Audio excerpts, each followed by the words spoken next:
Coach John Tillman and student athletes Daniel Kelly and Jack McDonald. We'll start with an opening statement from Coach, then we'll turn it over for questions for the student athletes. Once we're finished with questions for the student athletes, we'll dismiss them back to the locker room, and we'll open it up to questions for Coach. Coach? Yeah, just first want to say congrats to Notre Dame, Kevin Corrigan and his staff and his team. Obviously, to me, for the last 2 years has been the best team, and they were the most consistent team all year. They proved it. They were certainly the best team today.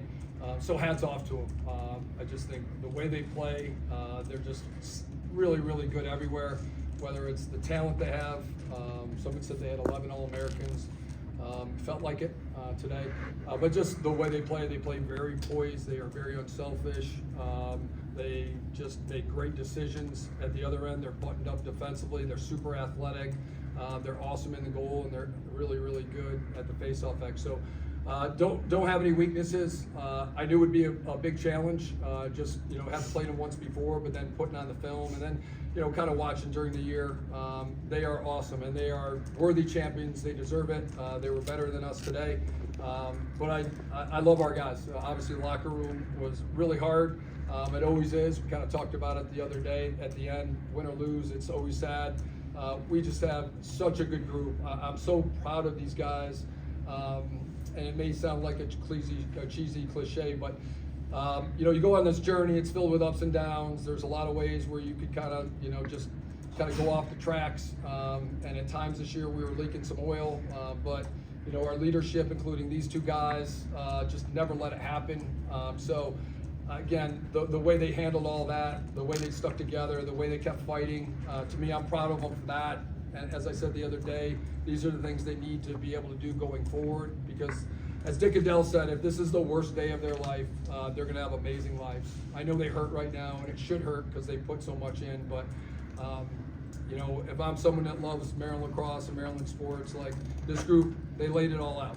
Certainly, if you want to just look at us for 60 minutes, you can judge us that way. I refuse to. I know what these guys have done since August, so I love them. I'm proud of them. I'm sad to say goodbye to a lot of them, but I'm excited for the next part of their lives because those guys are going to crush it. Questions for student athletes? Start here with Patrick. Patrick Stevens with Lacrosse Magazine. Jack, just what did you think of their depth, and how much did that kind of impact you guys, you think? Yeah, they're an awesome team. I mean, with the firepower they have, with the Kavanaughs and running 3 midfields deep, it's tough. I mean, they have some just awesome players, and they capitalized on our mistakes, and it was very apparent when we made those mistakes, like a bunch of older guys, and they just make plays. So hats off to them. They were deep, a lot of older guys. Yeah, about it. Daniel, Back there. Daniel, first of all, congratulations on a great playoff run in the team. Both of you guys, just where we are to be here. 75 other teams aren't here. We were. But Daniel, you got off to a great offensive start, the offense, and then 2 goals in a couple minutes, and then things slowed down. What was missing today? Yeah, I just think it was tough for us to draw slides at times, and they did a good job. Our hats off to Notre Dame, but I mean, I can't speak highly enough about the group that we have in that locker room. We've been through a lot of ups and downs, but we stuck together and we never lost hope. And this is a group that believes in one another, and I wouldn't trade anybody in that locker room for anybody else. I truly love all 50 of those guys, and Terps Lacrosse will be back. We'll be back next year. For Daniel and Jack, after the game ended, you guys really had a long huddle off to the side, the entire team. What was said kind of in that moment, and just kind of reflecting back on it, what was that moment like when the result was finalized? Yeah, I think in that moment it just sucks. Like, you look at 50 of your best friends and you strive to achieve one goal.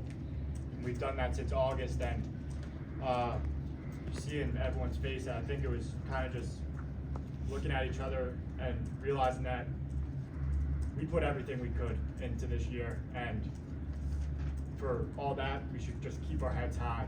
I mean, Notre Dame played a great game, but it should not take away from what this group was able to accomplish this year, and just gonna suck. I mean, you're losing some of your best friends, so I think we just looked at each other in that moment and embraced it. Yeah, I mean, you realize in that moment that it's over. You know, that locker room will never be the same. All 50 of us will probably never be in the same room again. And that's what's hard. You know, he said it, Jack said it, you lose some of your best buddies that you've been through a lot with, a lot of ups and downs, especially this group. But, you know, we're proud of what we were able to do, and nobody believed in this group besides the 50 guys and coaches that we had in our locker room. Yeah, Gene Long, the Washington Post. Jackie, you mentioned some mistakes you guys made, 16 turnovers. Was that not being as buttoned up as you'd like on with that ball, or was it something Notre Dame was doing, a combination? Yeah, it was definitely a combination. I think a little bit of the weather, just sticks and stuff like that. No excuse though, but definitely from our end, and they did a great job riding. Those Kavanaughs, they fly around. You think you're open for a second and you're not. But something that we preached and we just got away from it. So I would say it was a combination. Up here in the back. For Daniel, Exeter was a brick wall indication, over 75%. What was difficult about the looks he was giving you guys as an offense? I mean, yeah, hats off to Liam. I don't think we shot particularly well, but he doesn't have any weaknesses. It's the hard part. You know, you think you have a great look, but he closes it on it pretty quickly. He's a big kid too. He takes a lot of the net up, but I mean, there's a lot of those that we would want back. David Belanger of Sports Talk Philadelphia. You guys jumped out to the 2-0 lead. Did Notre Dame show anything differently, and you guys just didn't know how to respond to it? I'm sure they made adjustments. We tried to as well, but you know, it's tough. I haven't watched the film, so it's tough to really say that. Wrap up right here for the student athletes. Daniel, I know you mentioned, being able to get back to this point, how much things are going to be, good moving forward for both of you guys. Just how much do you feel like the group that's going to be back next year is going to be able to build off of being able to make this push this year? I have no doubt in my mind that the group coming back will be a great team. You know, Coach Tillman installed a culture in Maryland, and it's our job to live up to the standard every single day. And that group coming back, they will do that. We will do that. And I mean, it's tough to talk about next year right now, but I just can't tell you guys how proud I am of this group and how much love I have for each and every one of those guys in there. They truly put it all out there, and we went on an awesome run. And it sucks to come up one game short and not put our best out there today, but it doesn't take away the love and how much I truly care about each and every kid in that locker room. Thank you, gentlemen. You're dismissed. Appreciate it. Questions for Coach? Right up here in the front.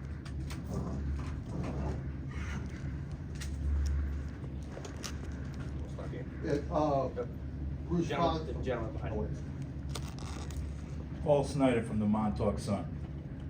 Coach, they, it was a tight game, 3-3, and then they ran off 7 straight goals. Their offensive execution was outstanding during that run. And what I wanted to ask you is, defense does win championships. You guys played a heck of a defense against Virginia. I thought Enneman let a few goals in early, but then he just shut the door. And defensively, they were at another level. What your comments on that? They're, I think Patrick asked me the other day about comparing them to our 22 team, and I actually, thinking about it, they do remind me of that team. They really do.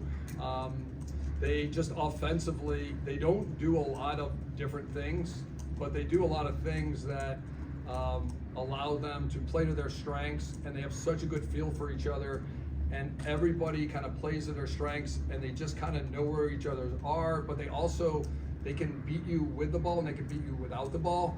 And they got some leverage on some picks that we made some mistakes on the first half, but they really got us a lot off ball where we were trying to help a little too much, and they would just cut, and they have such a good feel for where guys are going to be, and they made us pay. And I just feel like, you mentioned it was 3-3, and then we just made some mistakes. 11 turnovers in the first half. Like, you just can't do that with a team like that. You just can't. Like, you can't keep giving them the ball back. And I felt like we got up to the start, we were hoping for it 2-0, and then I felt like they responded incredibly well, and then we just had all these short possessions, and really they flipped the possession battle on our defense. Like towards the end of the first, we had a couple huddles, and it was like, guys, we need to help our defense right now and play complementary lacrosse because they are getting tired. And when we started to get tired, we made some mistakes, and again, they made us pay. I thought they shot really well. I wouldn't trade Logan McNaney for anybody. I just wouldn't. And I know Liam is awesome, and he obviously is a first-team All-American at Torrington Finals and was awesome today. But Logan's our guy, and I'm going to stick with my guy.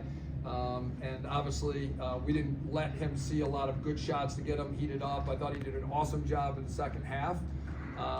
And I wish we'd just given him some better ones to get into a flow, but I give him credit, he didn't quit, and I give our kids not the credit, because even to the whistle, we just kept playing. We knew what was gonna happen, but at Maryland, like, you gotta fight. Like, that's what people expect from the Terps, and we were not gonna back down from that. Obviously, we knew late, like, we weren't coming back, but we had to play to the whistle. It's what we're about, it's who they are, and that's what they need to do forever. John Christian with Inside Lacrosse. 10-4 at halftime, but your extra man, you had that goal late in the first half, a little bit of momentum. Can you take me through what the message was or what you were looking for? Yeah, we, I thought we got the 10-4 and then another man up, and I felt good about, kind of what we were going to potentially run and maybe what the options were. I thought Jack made a great pass to Eric to get one, and then if we could have gotten another one right there, maybe 10-5 going into the locker room. You just never know. And even with that last face-off, it was hard because, we won the face-off, but, it's 19 seconds left, and then by the time you get it, you're really not getting much out. So we did try to kind of talk about getting off as quickly as possible and maybe getting a quick 6-on-5. But then you couldn't really run your man-up unit out there because you weren't going to have time to run a play. But again, maybe we get one. And then again, we can get it to 10-5, and we did it, and then they came down and scored, and again, give them credit. We were kind of hopefully finding maybe a little crack, and man, they pounced on it, and then they got another one, and then it just, every time like we seemed to get an opportunity or look, Liam would make a play, and again, every time maybe we felt like we were doing a good job defensively, they cut, or they find somebody and get a good look. And again, they always had an answer. And again, it's credit to Notre Dame. They're an awesome team. That's why, like, having done this for a long time, listen, I wish we had won. And we did everything we could to prepare to win. But we would have had to play incredibly clean and really, really high level to win this game. Just because I watched enough film and I know what they've done over the course of the year. And they've been doing it to a lot of people. Yeah, Coach, first of all, congratulations on getting this far. I mean, in the times of the season, we never thought that would happen. So you and the staff and the players did a great job. But I have to give you a shot to take a minute to talk about some of your seniors, especially number 1 and number 52. I mean, Luke was unbelievable today to win 17 faceoffs out of 24, and number 1, Ajax, really, and I'm not leaving out Chorus, and I'm not leaving out Syracuse and everybody else, but talk about Ajax and Luke Werman. Yeah, we could be in it forever. If I truly told you everything I feel about them as people and players, and it just makes the journey so great when you're with kids you believe in, you love, and those guys, man, their parents raised them right. Neither of those guys were very highly recruited. And I look at how hard they worked and just how much they put in, what great teammates they are. Obviously, the coaching staff has done a great job with them. Tim Obransky's been doing our face-off stuff, and it's been wonderful with Luke, and Luke's done a great job with that. And then with Ajax, obviously means so much to us in so many different ways. Wearing the number 1's really hard. There's a lot of potential pressure with that. But we never felt like that would bother him, and that's a big part of wearing that number. And we just know the passion that he plays with and how hard he works every day. So I thought he, added to the legacy of number 1. Again, I'm going to miss those guys being around just because every day seeing them, it brings a smile to your face. You enjoy being around them. You really do respect those guys, and and that's our thing about this group. This group was wonderful, great guys. I told them in there, like, I sleep on Saturday nights because I trust them and I know they're going to do the right things, and we didn't have an issue one time all year. Academically, the guys do a great job. We're walking on the street yesterday and people are grabbing me saying, hey, I just want to let you know we walked by your kids. They all stopped, they signed autographs, they took pictures, they were really nice. Those are the things like you really want to make sure your kids are doing, on top of obviously getting their degree, representing the school the right way, and obviously you always want to win. Like, listen, we keep score for a reason, but this is not professional lacrosse, so you've got to make sure that, yeah, they're going to be good players, but they need to be great people, and that be the best mentality. You know, Bud Beardmore started it. We've just emphasized it, and these kids have really bought into it. Were we the best lacrosse team?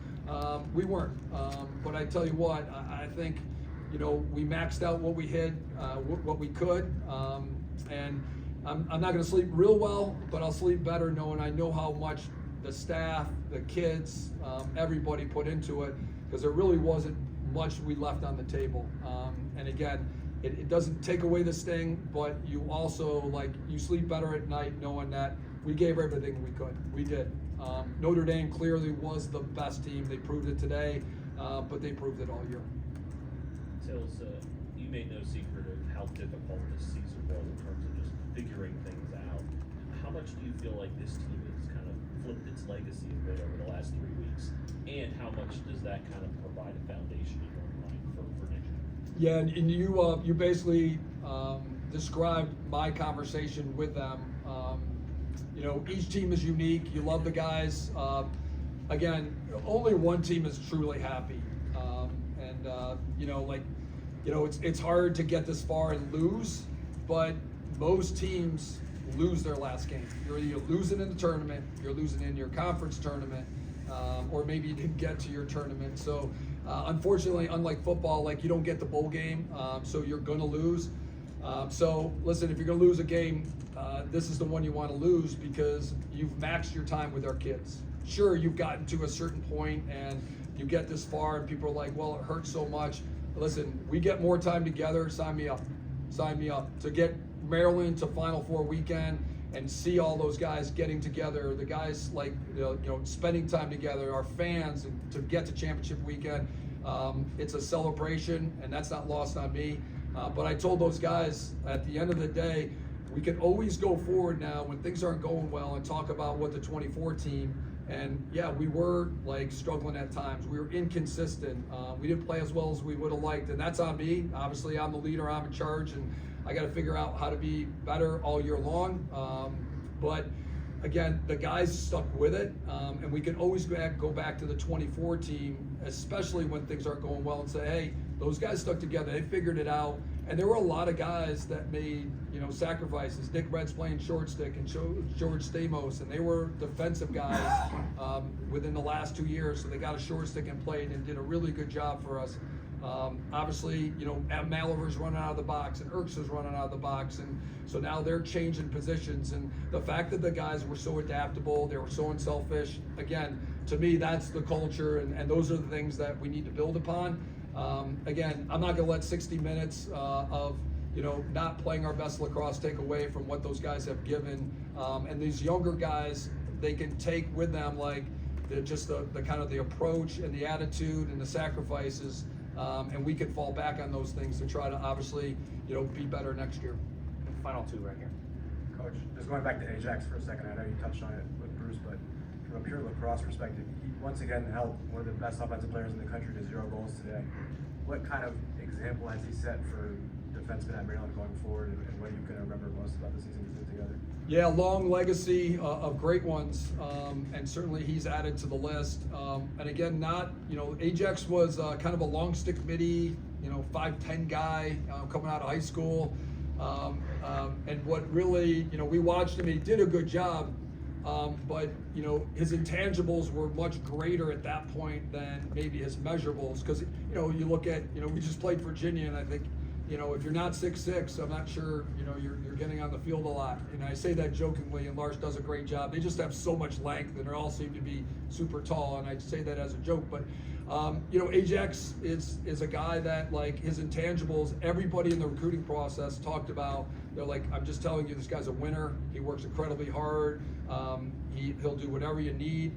And he's a winner. And not only was he able to cover, but his ability to every day set a tone for practice, much like Brett Makar did.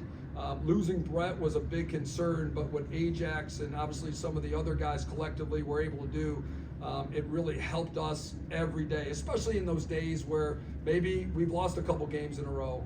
The sense of urgency, the positivity, just keeping everybody focused was huge.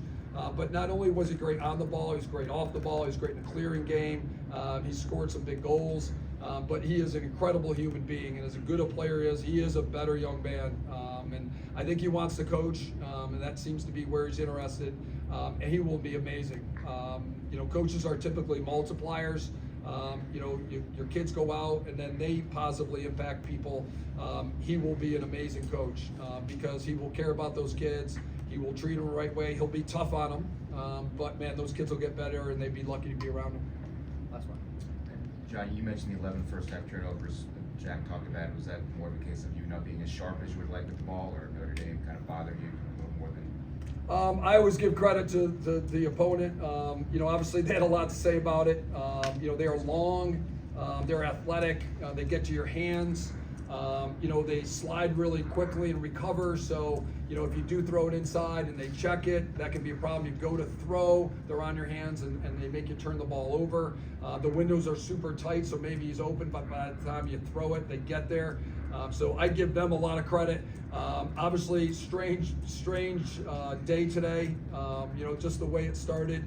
Kind of felt like it was almost fitting. It was such a crazy year with the bus breaking down.